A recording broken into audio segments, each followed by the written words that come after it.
Bonsoir à tous, bienvenue aux nouvelles du soir sur Canal 3 Bénin, conférence débat de grand niveau samedi à Lokossa autour de la question de la dette. Romuald Wadagni, le ministre des Finances, est allé expliquer les capacités du Bénin à soutenir le rythme actuel de l'endettement et la pertinence des engagements que prend le pays dans ce sens. C'est le creuset de réflexion et d'action politique pour le nouveau départ qui a initié ces moments de profonde réflexion et d'enrichissants échanges.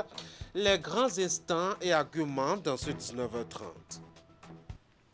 Une table ronde bientôt pour parler des médias du Bénin et de leurs conditions.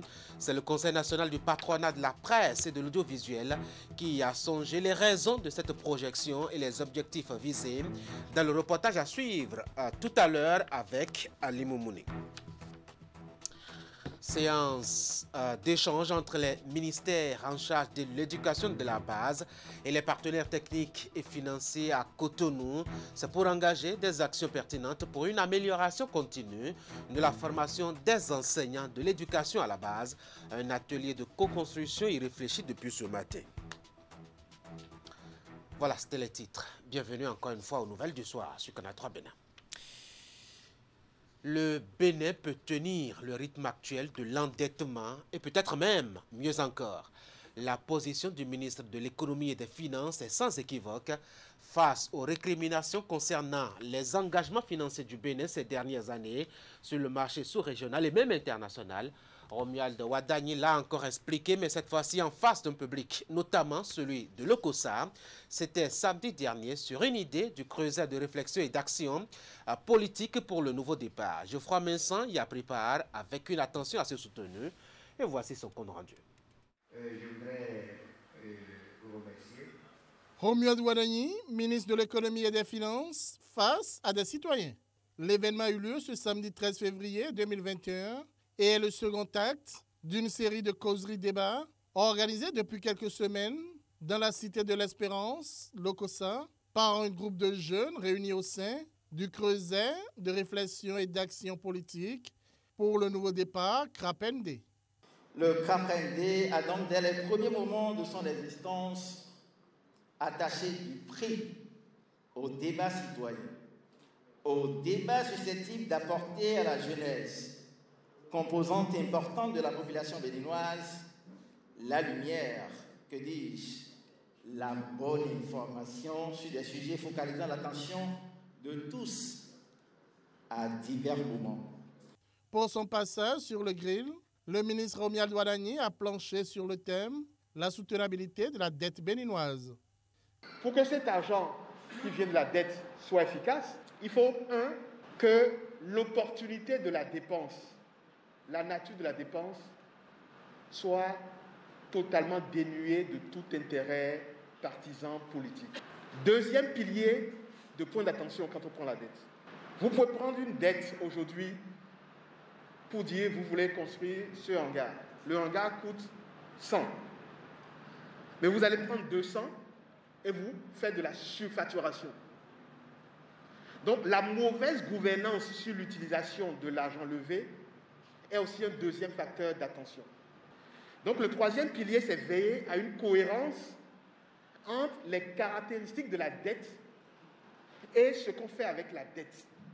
Durant son exposé, Romuald Wadagni a abordé des questions liées entre autres à la présence du Bénin sur les marchés financiers régionaux et internationaux, l'émission d'eurobonds et le poids de la dette. Vous savez, sur la dette, il y a deux choses qu'on regarde. Une chose qu'on regarde beaucoup, et une chose qu'on regarde un petit peu. La chose qu'on regarde beaucoup, c'est de dire, quand on prend le total de dette de l'État à un instant donné, et on ramène ça, on divise ça, donc à faire ce qu'on appelle le produit intérieur brut. Quand on fait le rapport entre le total de la dette sur le PIB, il ne faut pas que ce ratio dépasse 70. Premier facteur. Deuxième élément qu'on regarde, pour voir si le pays n'est pas trop endetté, n'est pas en difficulté, c'est de comparer sur chaque 100 francs de ressources propres, les ressources propres, c'est les impôts qu'on collecte, combien vous donnez, vous dédiez au remboursement de la dette. Généralement, on considère que sur 100 francs de recettes, il ne faut pas dépenser plus de 20 francs pour l'intérêt, les services de l'intérêt sur la dette. Alors par rapport à ces deux-là, où est-ce que le Bénin se trouve? On est autour de un peu moins de 45%. 45%, on peut aller jusqu'à 70%.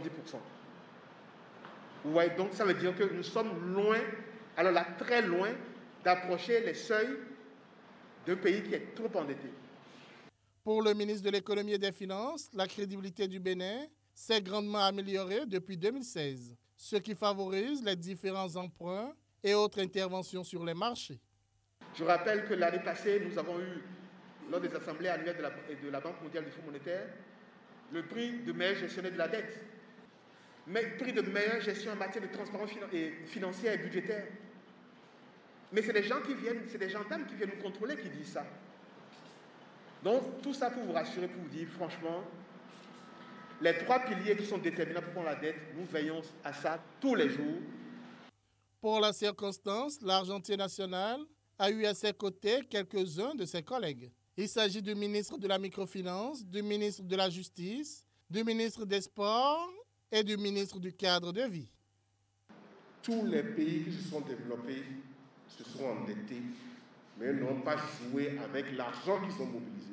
C'est ce que nous sommes en train de faire aujourd'hui. Donc, ne vous inquiétez pas, vous avez à bord du gouvernement quelqu'un qui connaît la valeur de l'argent et la valeur de l'investissement. Il faut souligner que le CRAPND, à travers ses causeries débats, est dans la dynamique de contribuer à une meilleure compréhension des enjeux de développement au Bénin. D'une causerie à une conférence, revenons à Cotonou pour vous rendre compte du début des échanges organisés à l'Infosec sur la gestion des ressources humaines de l'État. C'est pour favoriser l'appropriation par les agents publics des mécanismes et procédures pour bénéficier des dispositifs de modernisation et des pratiques de gestion des ressources humaines de l'État. Voici le reportage d'Ali Moumouni et de Rachidi Soubéo. Cette conférence débat est le deuxième numéro d'une série initiée par l'Institut de formation sociale, économique et civique, Infosec, dans sa quête de l'innovation.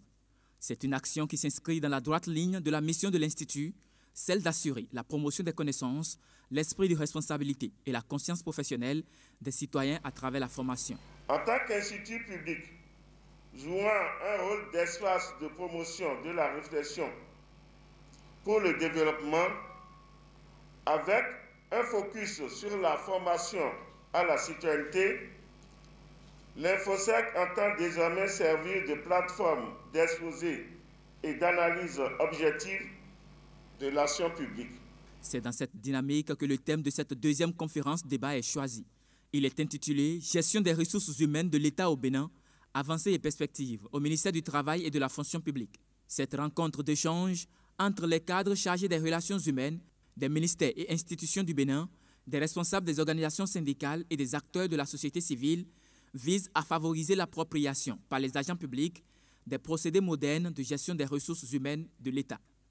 Depuis avril 2016, le gouvernement de la rupture s'attelle à simplifier et à dématérialiser les procédures de gestion administrative, notamment la gestion des ressources humaines de l'État. Plusieurs dispositions ont été prises et coordonnées par le ministre du Travail et de la fonction publique pour rendre la vie aisée au personnel de l'État qui, désormais, n'a point besoin de se déplacer avant de suivre l'évolution de sa carrière. Au cours de la conférence, plusieurs communications sont données autour de la thématique. Celle-ci aborde le système intégré de gestion des ressources humaines de l'État, le rapprochement de l'administration, des administrés, bref, toutes les innovations opérées du recrutement à l'admission à la retraite. Faut-il le préciser, l'initiative est accompagnée par le ministère de la fonction publique. Triple événement samedi dernier à Boukoumbe. Le monde entier célébrait la radio pour la 5e année consécutive. Mais là-bas particulièrement, les confrères chantaient le Happy Birthday pour la radio locale d'Inaba. Ils y sont allés en grand nombre sous la houlette de la Fédération des radios communautaires et assimilées du Bénin-Ferkab, qui elle aussi fêtait ses 20 ans d'existence. Régis Hippolyte Agossou. 3 différents événements célébrés en un seul ce samedi 13 février 2021 sur l'esplanade de la radio d'Inaba de Boukoumbe. 5e édition de la Journée mondiale de la radio 20e anniversaire de la Fédération des radios communautaires et assimilées du Bénin, FERCAB, et la fête annuelle de la radio communautaire d'Inamba de Boukombe. Une célébration de la radio donc, qui a réuni tous les acteurs de la presse béninoise venus reconnaître l'importance de cet outil de communication dans la vie des populations. Le thème de la journée mondiale de la radio, JMR, Nouveau Monde, Nouvelle Radio, rappelle combien ce médium s'inscrit dans l'histoire de l'humanité en suivant les différentes évolutions de notre société et en adaptant ses services. À mesure que le monde change, la radio aussi. Au total, 39 radios membres de la FERCAB sont représentées à cette fête qui aura permis à l'autorité communale de se réjouir pour l'honneur fait à sa commune d'abriter ces manifestations. C'est le lieu pour moi de dire un sincère merci à tous ceux qui ont œuvré pour le choix de la cité des Tata pour abriter au plan national cet événement mondial. Occasion pour le président de la FERCAB d'exhorter les professionnels des médias à plus de défis dans l'exercice de ce métier noble. Cette célébration coïncide également avec le 20e anniversaire de notre fêtière qui a fait du chemin depuis sa création en octobre 2000 à Lokossa. De 5 radios à sa genèse, la FERCAB est passée à 12, à 37, puis aujourd'hui à 39 radios membres. Ce qui appelle à de nouveaux défis, à une nouvelle organisation pour que les radios communautaires qui existaient déjà ne disparaissent pas. Aux côtés des professionnels des médias à Boukombe pour ces célébrations, la présidente de l'Union des professionnels des médias du Bénin, UPMB, Zakiat Latunji, a appelé ses collègues journalistes à plus de professionnalisme. Une aussi belle occasion de célébration de la radio, c'est saluer l'effort de tous les acteurs des médias qui travaillent pour la vitalité de toutes nos radios, saluer leur mérite et surtout les encourager à continuer à faire leur travail comme cela se doit, avec tout le sens de professionnalisme nécessaire. 20 années de vie pour la FERCAB, ce sont les responsables des radios communautaires membres qui en sont fiers. Nous sommes très fiers d'appartenir à cette famille-là avec les formations qui sont offertes par les partenaires de la FERCAB à nos journalistes au niveau de ces radios-là. C'est que nous arrivons à tirer notre épingle du jeu. À travers cette célébration, nous montrons que la FERCAB est une structure de très bonne veille qui aujourd'hui est incontournable dans le monde de la presse au Bénin. Plusieurs manifestations sont prévues pour fêter ces différents événements. À noter que ces 3 anniversaires ont été soutenus par Plan International Bénin, les stations JNP et leurs partenaires ENOC, sans oublier Louvain Coopération. Actualité des médias au Bénin toujours avec cette table ronde annoncée pour se pencher sur les médias et leurs conditions actuelles. C'est le Conseil national du patronat de la presse et de l'audiovisuel qui a songé, il en a fait l'annonce hier, à la faveur d'une conférence de presse donnée par les promoteurs à la Maison des médias. Voici quelques extraits explicatifs du président du CNPA Bénin. Il est au micro ici d'Ali Moumouni et d'Elvis Tonoukouen. Chers professionnels des médias, après les premiers et deuxièmes états généraux de la presse de 2002 et 2014, le monde des médias se prépare à vivre un autre événement qui va marquer un tournant décisif sur son parcours. Il s'agit, vous vous en doutez bien, de la table ronde ayant pour thème Presse béninoise, état des lieux et perspectives. C'est une fois encore l'occasion de passer en revue les conclusions des 2 états généraux pour un nouveau départ. Car depuis quelques années, la presse en général et les entreprises de presse en particulier traversent une situation de profonde crise économique.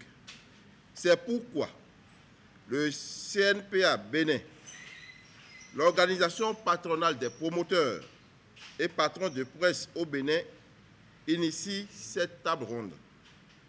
Elle vise à promouvoir un environnement propice à la liberté d'expression, la liberté de presse et la sécurité des journalistes.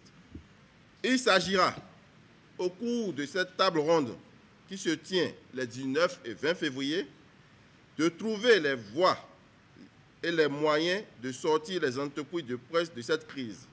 Des questions relatives à la recherche de nouvelles sources de financement pour les entreprises de presse, la centrale d'achat, la régie publicitaire et bien d'autres seront abordés. Le CNPA Bénin invite donc tous les patrons et promoteurs à se mobiliser pour cette rencontre qui vise à sortir la presse béninoise de la précarité. Deux organisations non gouvernementales se sont donné la main pour se porter au chevet des malades du Centre national hospitalier universitaire de Cotonou. Il s'agit de l'ONG Bénin Santé Info Plus et du Rotary Club de Cotonou qui ont offert des équipements médicaux d'un montant d'environ 4 millions de francs CFA. Voici le reportage. Deux organisations de services, l'ONG Bénin Santé Info Plus et le Rotary Club de Cotonou, s'unissent pour agir au profit des patients souffrant de maladies musculaires, lombaires et autres déficiences des membres inférieurs. Un don qui permettra de renforcer les capacités opérationnelles de la clinique universitaire de médecine physique et de réadaptation du Centre national hospitalier et universitaire Hubert Koutoukou Maga de Cotonou.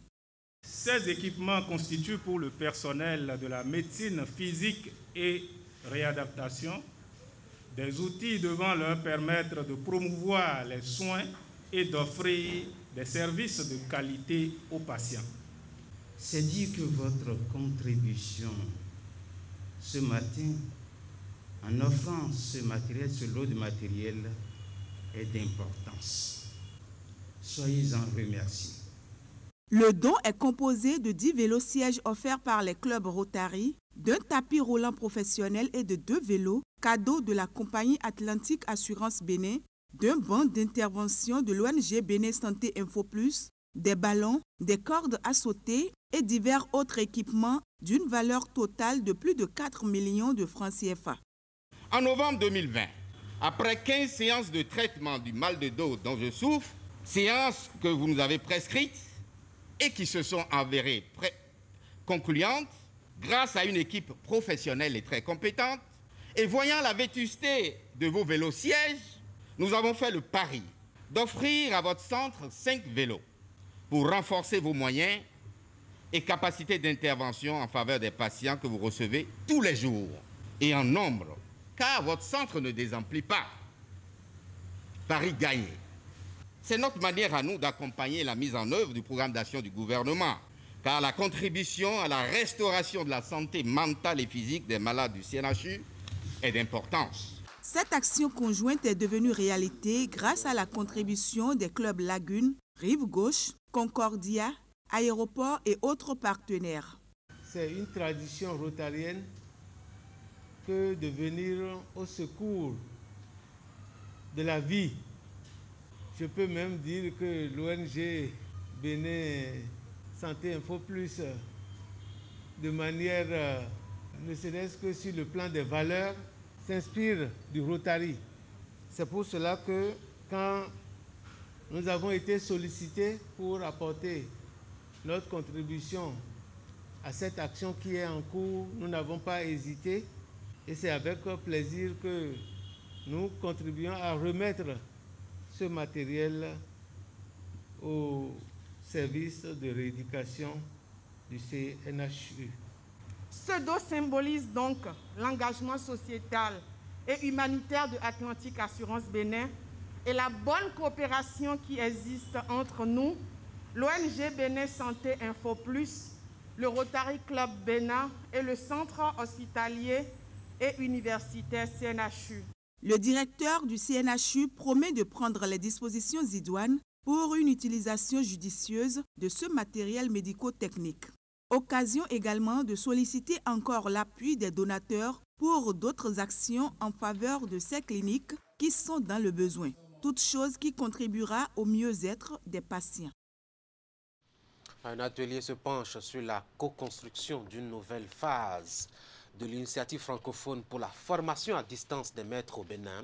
C'est une séance d'échange partagée par les ministères en charge de l'éducation à la base et les partenaires techniques et financiers pour une amélioration continue de la formation des enseignants de l'éducation à la base. Donc, Teddy Goudalo, Narcisse Alossé.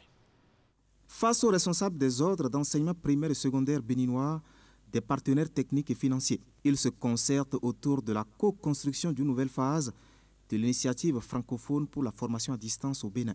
Les assises vont permettre d'établir un diagnostic exhaustif en termes de besoins d'opportunités pour l'amélioration de la formation continue des enseignants de l'éducation de base.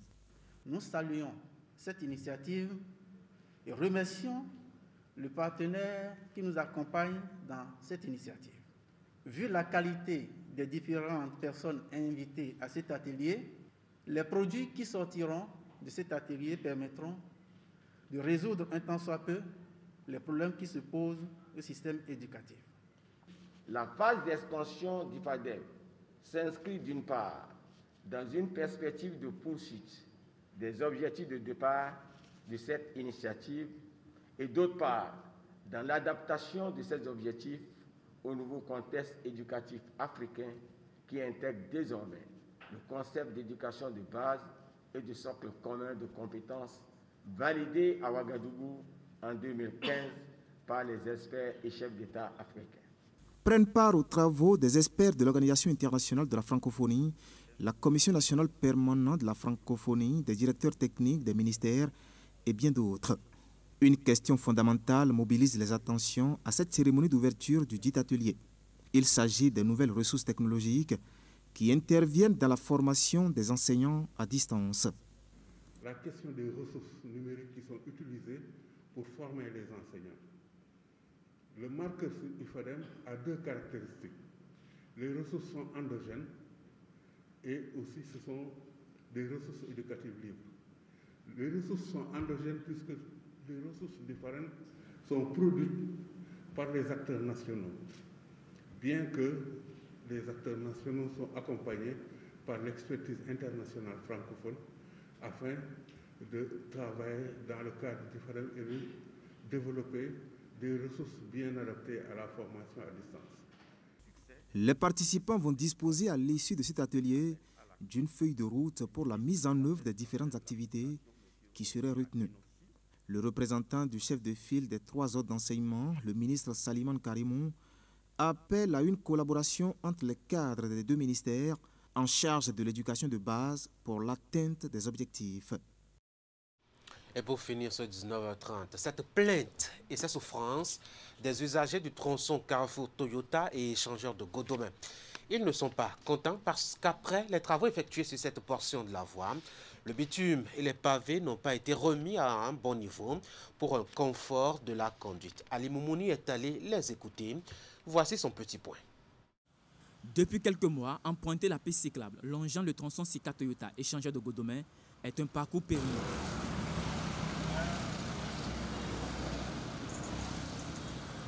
Voici le calvaire que vivent les usagers de cette route.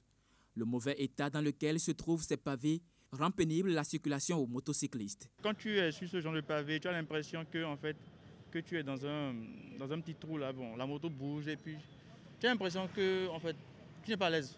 Et c'est des trucs qui gâtent plus vite les motos.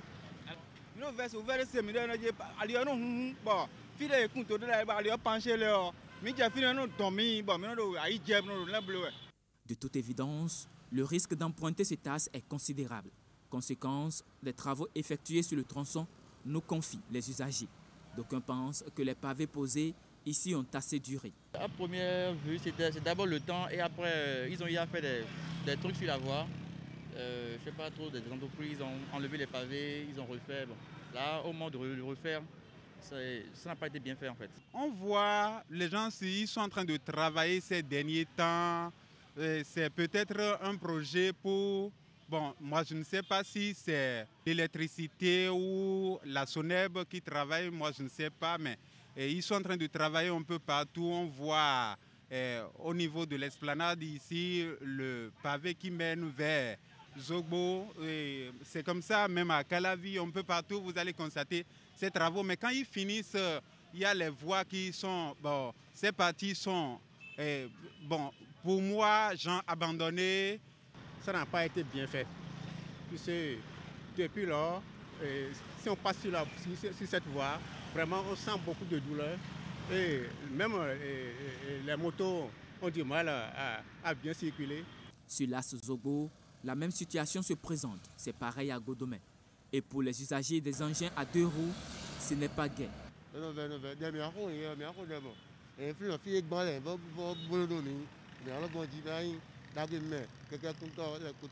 Ceux qui font les travaux de réfectionnement sur ces voies, à la fin de prendre la peine de bien vouloir remettre les pavés comme ils étaient pour que nous puissions circuler plus facilement en fait. Pour l'instant, ils sont contraints de jongler en attendant que ces voies ne soient réaménagées.